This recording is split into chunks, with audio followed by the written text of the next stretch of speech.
Hola chicos, buenas tardes. Buenas tardes. ¿Cómo están? ¿Cómo me copian? No se lo escucha bien. ¿No se escucha bien? Muy bajito, le dice. Ah, ya. Ahora, ¿cómo me copian? Ahora sí, Lisa. Ok, gracias. Bien, vamos a admitir a todos los compañeros que se están conectando.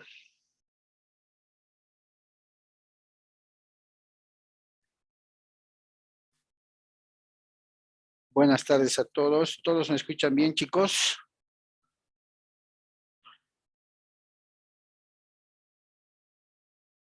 Creo que sí.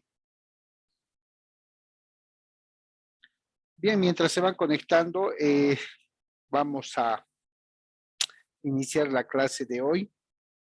Vamos a dar continuidad al análisis y revisión de lo que tenemos en jurisprudencia con referencia a los derechos reales que estamos viendo o hemos visto en el semestre para constatarnos cómo los tribunales en Bolivia, tanto el Tribunal Constitucional como el Tribunal Supremo de Justicia, interpretan y modulan precedentes legales, jurisprudencia sobre el tema, como vimos la anterior vez, una acción reivindicatoria, una sentencia constitucional.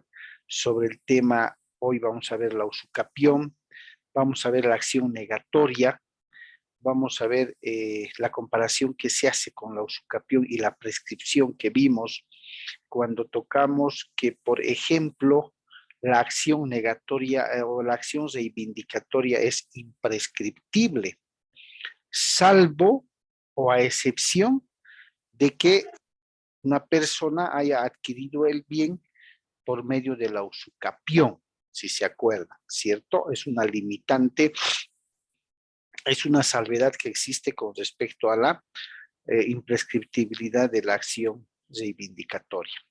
Vamos a conocer, a ver cómo el Tribunal Supremo de Justicia, también en casos que ha conocido y que han sido generados por un proceso judicial, porque no olvidemos que el Tribunal Supremo de Justicia administra justicia en el ámbito ordinario, el Tribunal Constitucional en el ámbito constitucional, ¿cierto?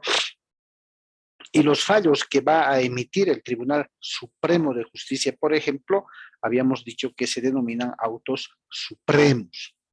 Las sentencias que emite el Tribunal Constitucional se denominan sentencias constitucionales, ¿cierto? Con toda la clasificación que seguramente en derecho constitucional ustedes van a ver. Además, recordemos que el Tribunal Constitucional es el único y el máximo intérprete y contralor de la Constitución, ¿cierto? No tenemos que olvidarnos de aquello. Bien, ¿por qué prácticamente es nuestra penúltima clase, chicos? El día domingo vamos a reponerlo del día miércoles.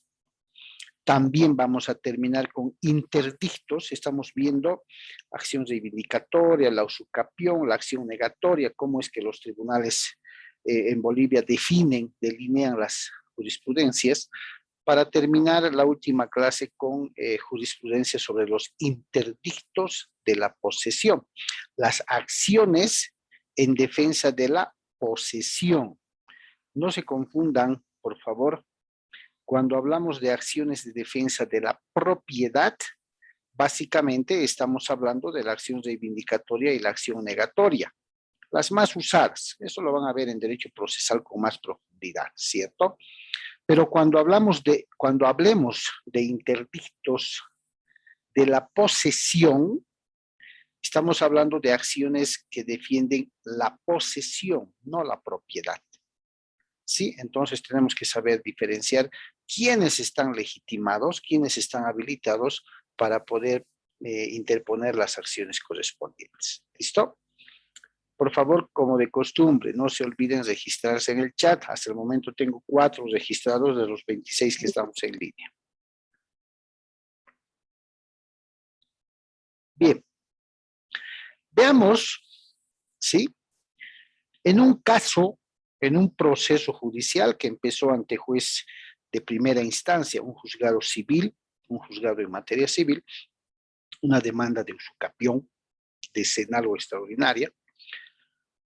Ha debido pasar por una primera sentencia, seguramente por una apelación en el Tribunal Departamental de Justicia, y ha llegado al Tribunal Supremo de Justicia como producto o resultado de un recurso de casación, ¿sí? Ante el planteamiento de un recurso de casación, es claro que el Tribunal Supremo de Justicia en la ciudad de Sucre se va a pronunciar y la resolución que se denomina auto supremo, no se olviden por favor, cuando lleva el término supremo, es que el Tribunal Supremo de Justicia en Bolivia se ha manifestado, se ha pronunciado. Este es un auto supremo con referencia a una demanda de usucapión. He pintado algunas partes que considero importantes, para que vean que todo lo que hemos visto en el avance de la materia, el análisis que hemos hecho del Código Civil, el soporte teórico que le hemos dado en cada tema, básicamente es interpretado y aplicado por los altos tribunales de justicia. Ya ellos le dan el lineamiento procesal y fundamental para poder determinar el reconocimiento o no de los derechos demandados, ¿cierto? Veamos entonces, el Auto Supremo 67/2018, del 15 de febrero del mismo año, establece que se trata de una usucapión decenal o extraordinaria y sus requisitos. Esta es la parte en la que el tribunal empieza a analizar en primera instancia para darle el fundamento, el sustento, el respaldo legal, qué es una usucapión decenal, cuáles son los requisitos para considerarla como tal, ¿sí? Para que al final pueda emitir una decisión. Quizás van a notar una pequeña diferencia hasta en el diseño, en la silueta, en la forma de los autos supremos con relación a las sentencias constitucionales. De ahí que les decía, no debemos confundir las resoluciones que saca el Tribunal Supremo de Justicia, se denominan autos supremos, y las sentencias o resoluciones que emite el Tribunal Constitucional se llaman sentencias constitucionales. El solo término de supremo y constitucional nos va a ayudar a identificar si esa resolución fue emitida por un tribunal supremo y si esta otra fue emitida por un tribunal constitucional. ¿Ya? Fíjense qué es lo que dice esta jurisprudencia. Este Tribunal Supremo de Justicia, ¿se dan cuenta? Está estableciendo la autoría. Sobre la forma de adquirir la propiedad por usucapión, es el tema que hemos avanzado, formas de adquirir la propiedad. Entre estas formas está la usucapión, ¿cierto? Decenal o extraordinaria, conforme al artículo 138 del Código Civil, y los requisitos que hacen procedente a dicha acción, emitió, dice, una vasta jurisprudencia. ¿Qué quiere decir? Que existen N autos supremos que van a hablar sobre lo que es la usucapión decenal y sus requisitos. Correspondiendo en este sentido, dice, para tal efecto, se cita el contenido del auto supremo 986/2015. ¿Se dan cuenta? El mismo tribunal está usando su misma jurisprudencia para un determinado tema, seguramente con características similares. Sobre este modo de adquirir, dice, la propiedad, señaló, la propiedad de un inmueble se adquiere también por solo la posesión continuada durante 10 años. ¿Cierto? Eso es lo que dice el 138 del Código Civil. Y fíjense, acudiendo a la doctrina, ¿no? Fuera de lo que el texto legal establece en el Código Civil, se sustentan y apoyan también en la doctrina. Podemos citar, dice, al doctor o a Carlos Morales Guillén, quien en su obra Código Civil comentado y concordado en cuanto al tema de la usucapión refiere.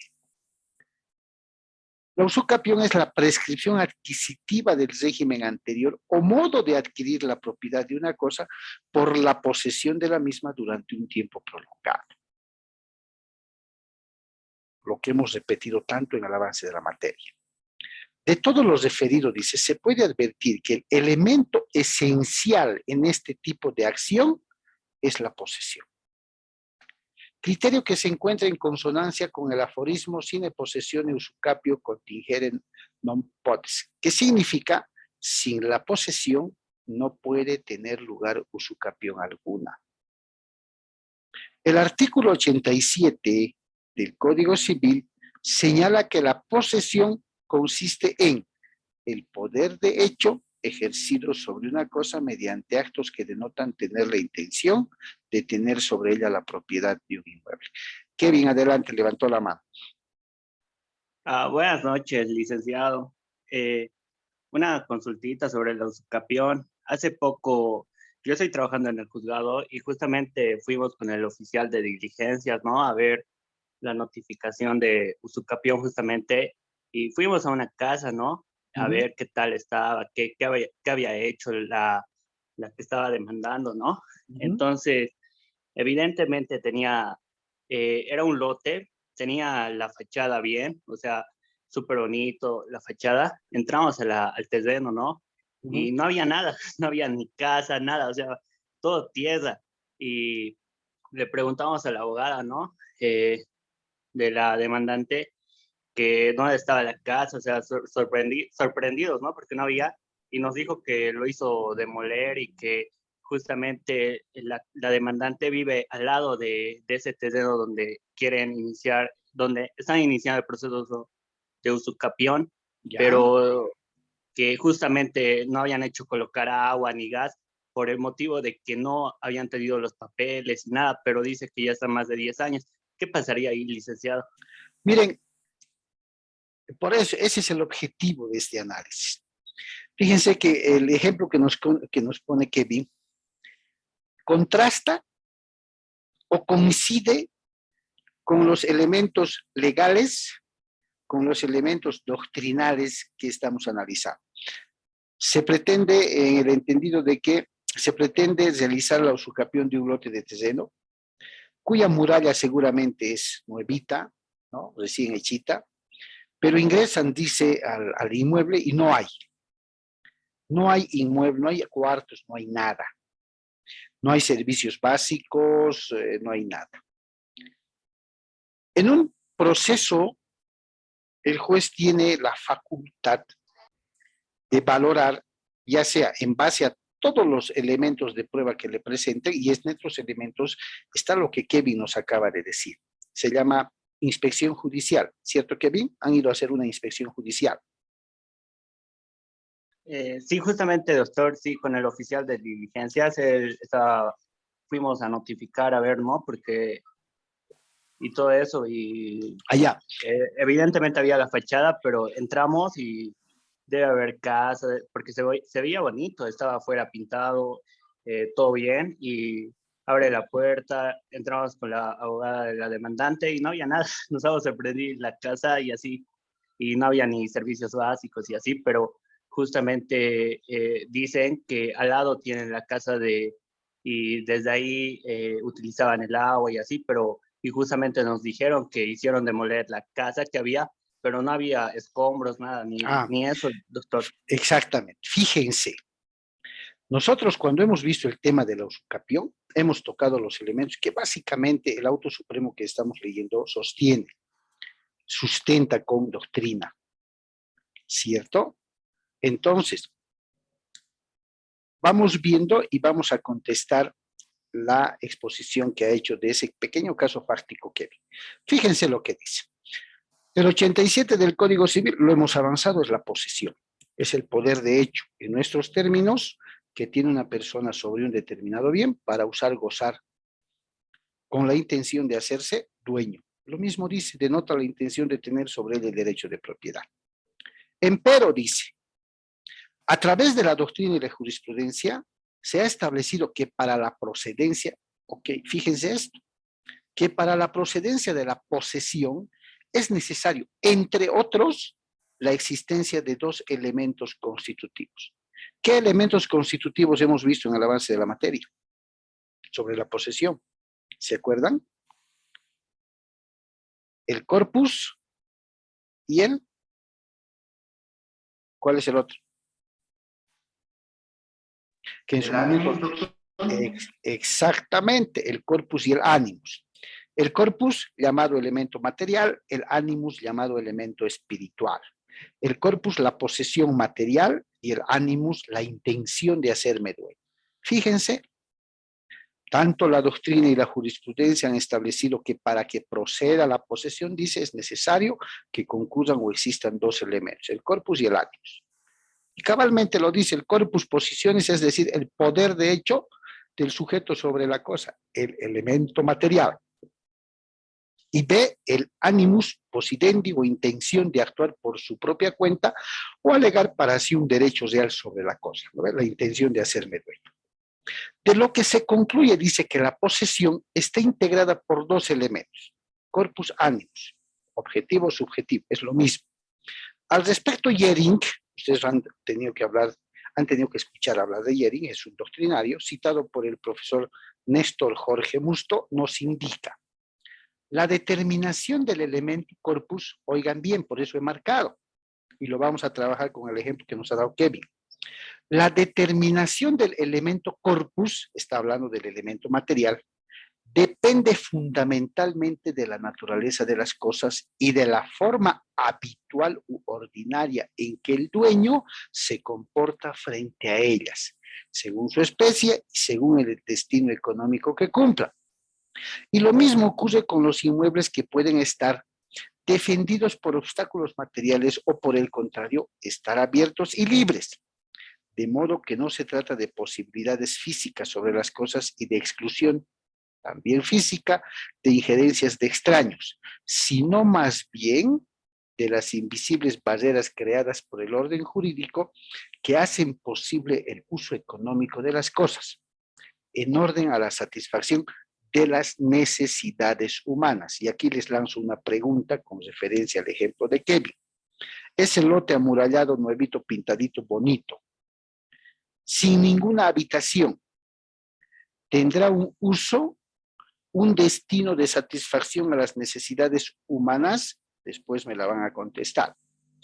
En cambio, dice, respecto al animus, indica que se requiere de la presencia en el sujeto, de una voluntad determinada de tratar la cosa como si le perteneciera, como si fuera dueño, la intención de hacerse dueño.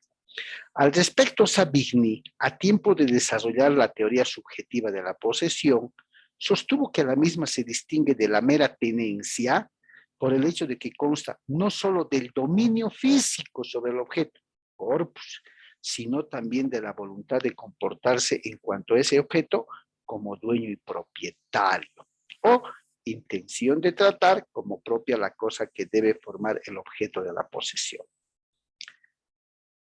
Bien, a partir de esa postulación, se conoce y acepta que la posesión supone la existencia de dos elementos y ratifican al corpus y el ánimo.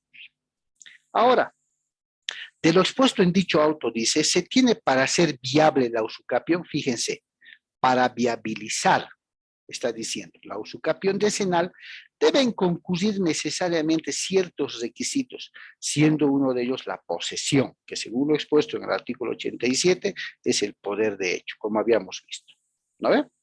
De igual forma, este artículo señala que una persona posee por sí misma o por medio de otra que tiene la detentación de la cosa, entendiéndose como detentador a los inquilinos, anticresistas, usufructuarios y ocupantes, quienes por su condición de transitorios no ejercitan posición por sí mismo, sino para el propietario o verdadero poseedor del bien. Todo lo que hemos hablado en clase. De igual forma, dice, corresponde señalar que los actos de tolerancia, también lo hemos hablado, no sirven de fundamento para adquirir la posesión, artículo 90 del Código Civil, pues se entiende que en los casos del detentador y del tolerado existe ausencia del elemento animus domini. ¿Qué quiere decir? La posibilidad de hacerse dueño. Es decir, de actos que solo le competen al dueño de la cosa. Ahora bien, en el caso que se acredite que existe posesión en sus dos elementos, dice, este debe ser continuado durante 10 años. que implica que la posesión durante ese tiempo se ha ejercido, fíjense chicos, ininterrumpidamente, de forma pacífica, porque debe ser ejercida, dice, sin perturbaciones ni alteraciones que signifiquen reclamos por parte del propietario por un tercero, y de manera pública, porque se ha efectuado según la naturaleza del bien, sin ocultar la misma frente al propietario. Reunidos estos caracteres o propiamente requisitos, entonces se habrá cumplido con lo que señala el artículo 87. Hasta aquí. El encontrar un inmueble, así sea con toda la muralla nuevita, y no existir en el interior edificaciones, cuartitos, que le den un fin, como dice el auto supremo, un fin de satisfacción a las necesidades humanas, hará viable una usucapión decenal. No, doctor. Adelante Lidia y después Víctor. No, doctor, porque una de las condiciones para esto es que tenga habitabilidad y sea para el bien de alguna persona o de una familia en este caso. Y si, por más que tenga muralla bonita y se vea de afuera bien, si no tiene habitabilidad, no corresponde la usucapión, ¿no? Bien. Víctor, adelante. Doctor, se podría decir que no corresponde porque no cumple con un fin social, el de la vivencia, ya que se pudo evidenciar que tampoco cuenta con los servicios básicos, ¿no? Como dijo. Sí, desde esa lógica de interpretación, y si hablamos de cumplir o satisfacer las necesidades humanas, hemos concebido con la doctrina y el sustento teórico que la persona que estuviera en posesión de un bien, hablemos de un bien inmueble, cumpliendo con los requisitos que el Tribunal Supremo acoge como tal, que ustedes conocen perfectamente, dándole un fin económico-social al inmueble, se supone que la persona que está en posesión está buscando satisfacer de pronto, ejemplo, la necesidad de tener o contar con una vivienda y de ese modo darle una función social, ¿cierto? Dentro del marco de esa lógica, ¿será coherente tener un lote vacío que no denote que satisfaga ciertas necesidades humanas y solamente pueda presumirse que haya un interés económico? De pronto sí, ¿cierto? Y vamos a ver más adelante cómo falla el tribunal. Ahora. Doctor, por Sí, eso es que cuando compran los terrenos para hacerlo engordar con el tiempo, solo construyen, si no me equivoco, un cuartito, lo dejan en una cama y lo colocan en servicio básico de agua y luz nada más, para que por lo menos pueda aparentar que sí va a cumplir una función social, pero es más que todo hacer engordar el precio. Exactamente, le ponen plantitas, las aceritas, alguna mejora, luz, el agua, el alcantarillado, así, mínimamente. Fíjense que la relación de hechos que nos comenta Kevin es totalmente contraria a una usucapión que llevamos en despacho hace 2 años, cuando fuimos a la inspección judicial solicitada por nuestra parte como demandantes. Lógicamente estaba amurallado, habían construcciones viejas como nuevas o recientes, podemos decir, y el juez muy minucioso dice, ajá, ha entrado cuarto por cuarto. Ha pedido un banco, me acuerdo, una silla para ver las calaminas totalmente oxidadas, el techo. El tumbado, como decimos, era de esas láminas, no sé si han visto esas láminas de tipo bolsas de nylon que se hacían antes, ¿no? Como... Eso es de tela con yeso, doctor. Exacto, ha visto eso, el mismo olor a adobe húmedo, ¿no? Prácticamente eso denota que ha servido y ha tenido un fin social de vivienda. Las construcciones nuevas ya de ladrillo, bien con yeso por dentro, un bañito, me acuerdo que había en el fondo, de esos que solamente se levantaban muritos y la puertita era una especie de cortina, Todo eso genera convicción, pues, esto data de mucho tiempo atrás, ¿cierto? Los servicios básicos, la documentación que se presentó, el contrato de agua de 1990, el contrato de luz de cerca de ese año, la apuesta del gas domiciliario, es decir, o sea, esos hechos notorios, lógicamente, ¿van a generar o no van a generar convicción en el juez? Van a generar. Pero eso me hace pensar algo, doctor. ¿Qué No cosa? sé si esto va a generar convicción en el juez, pero también puede generar, me pongo en la posición del juez, yo juez. Si veo eso y digo, muy bien, aquí en esta casa, efectivamente antes vivía alguien, antes, porque si usted me da ese parámetro de una construcción muy antigua, muy antigua, significa que no está viviendo gente ahí y que no hay un uso de habitabilidad No, constante en ahora. en este caso sí había. Sí Claro, había, no, pero claro, ¿no? pero le decía, ¿no? Terminando mi concepto, que por una parte eso y por otra parte había otra parte que estaba con ladrillo, que estaba bien cuidado, que estaba todo. Ya.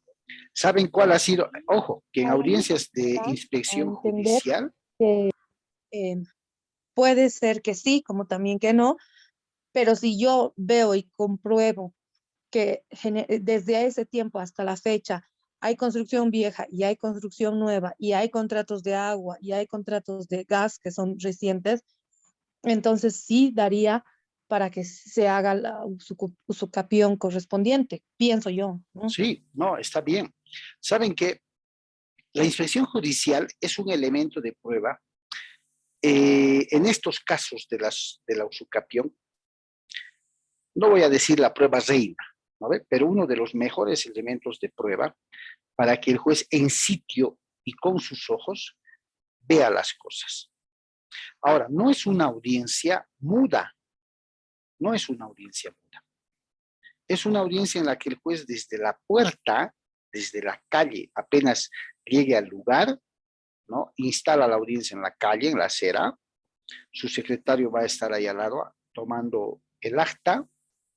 Dice muy bien, queda instalada la audiencia de inspección judicial solicitada por la parte demandante en presencia de el suscrito juez, el secretario abogado, las partes con sus respectivos abogados.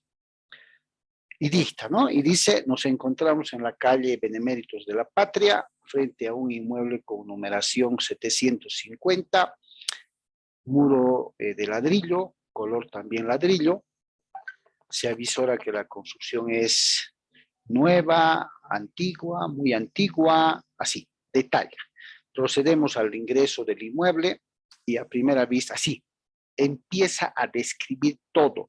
El patio aún es de tierra, está bastante limpio, hay bastantes plantitas, jardincitos, y al lado oeste se denotan 3, 4, 5 habitaciones de data antigua, construcción, así, ¿no? Se pasa a verificar cada uno de ellos y se advierte que el primer ambiente aparentemente funciona como cocina, se nota en la pared la grasosidad de esto, de aquello, así. Esa es una inspección. Y una vez que el juez describe, visita todo, ¿no? Dice muy bien, a efectos de ratificar el elemento de prueba propuesto, se concede la palabra a la abogada o al abogado del demandante o de la parte demandante a efectos de que pueda realizar sus conclusiones, observaciones o alegatos. Ahí está la función de ustedes, conforme están viendo el auto supremo. Ahí está el rol de ustedes como abogados. ¿Qué tiene que probar el abogado? Esto que acabamos de leer. La posesión, cumpliendo los 4 requisitos, la concurrencia de los 2 elementos que constituyen la posesión para dar paso a la usucapión, para ser viable, como dice aquí. Entonces, ¿qué es lo que tuvieran que decir como abogados? Más o menos así. Gracias, señor juez, con el uso de la palabra y conforme su autoridad ha podido observar en sitio, y constatar de manera fehaciente que existe habitaciones o inmuebles o cuartos de data antigua, lo que hace presumir y ratifica en honor a la verdad la veracidad de la demanda cuando establecemos que mis clientes viven en este inmueble a partir del año 1980.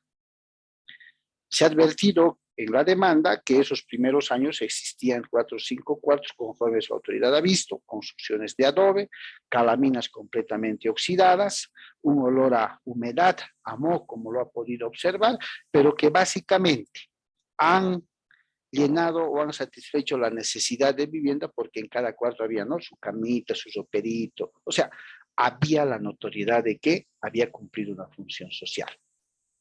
Asimismo, señor juez, este inmueble han empezado habitándolo la actual demandante cuando tenía la edad de 21 años y en el transcurso de estos más de 30 años pues ha contraído nupcias, los hijos han crecido y las construcciones nuevas que usted está viendo precisamente son las que ya los hijos de la demandante se han ido construyendo con sus recursos y a su comodidad. Entonces, plenamente han concurrido los elementos del corpus y del animus. Los servicios básicos denotan también la antigüedad en la que han sido instalados. Gas domiciliario que recientemente ha llegado a la zona, que también ha sido instalado, lo que hace ver, señor juez, que la demandante ha demostrado una diligencia de un buen padre de familia y de un buen propietario de este inmueble. No ha existido alteración, molestia, perturbación alguna. La posesión ha sido pacífica y pública. Los vecinos lo conocen. Ojo, que el juez puede acercarse a cualquier vecino en una inspección. Hay algunos jueces que se acercan, tocan la puerta y ¿cómo está? Soy el juez tanto, señora, estoy haciendo una inspección aquí al lado. ¿Usted la conoce a la señora, al señor tal? Ah, sí, vive ¿hace cuántos años ya vive aquí? Yo cuando he llegado a la zona, señor, ya vivía la señora con sus guaguitas. Muchísimas gracias. Ojo, ¿cierto?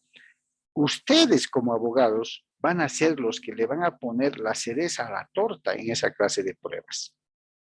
¿Por qué? Porque tienen que hacerle ver al juez esto que dice la jurisprudencia, que se ha cumplido con los elementos de la posesión, con los elementos constitutivos, que ha obrado como un buen padre de familia, ¿cierto? Como un buen propietario, que se ratifica la intención de que siempre ha tenido la intención de hacerse dueño y todo lo demás. Ese es el rol de ustedes. Ahora, la usucapión decenal, todos sabemos, requiere de una posesión de 10 o más años. Lo que ustedes están viendo en pantalla es cuáles son las causales o los medios para interrumpir el término de la usucapión. Ese término de 10 años que exige, que en clase lo hemos conversado. Y fíjense que el Tribunal Supremo de Justicia, para referirse a la interrupción al término de usucapión, utiliza otro auto supremo que ha emitido el año 2015. Y fíjense lo que dice. En el auto supremo 142 de marzo del 2015, en ella se ha desarrollado respecto a la forma de interrumpir la posesión mediante una acción judicial. Nos está diciendo cómo puedo interrumpir esos 10 años. ¿Por qué? Porque uno de los requisitos de la posesión es que sea continuo, ¿se acuerdan? Ininterrumpido. Y nos está diciendo cómo se puede interrumpir esa usucapión. Mediante una acción judicial, nos dice, en la que se expuso lo siguiente. En relación a lo anterior planiol, citado en la obra Tratado de Derechos Reales de Arturo Alessandri y otros, hace referencia a dos tipos de interrupción de la prescripción adquisitiva, también llamada usucapión, ¿no? Dice uno, la interrupción natural de la prescripción, que está ligada a la pérdida o interrupción material de la posesión y en los casos en que dicha pérdida genera efectos interruptivos de la prescripción.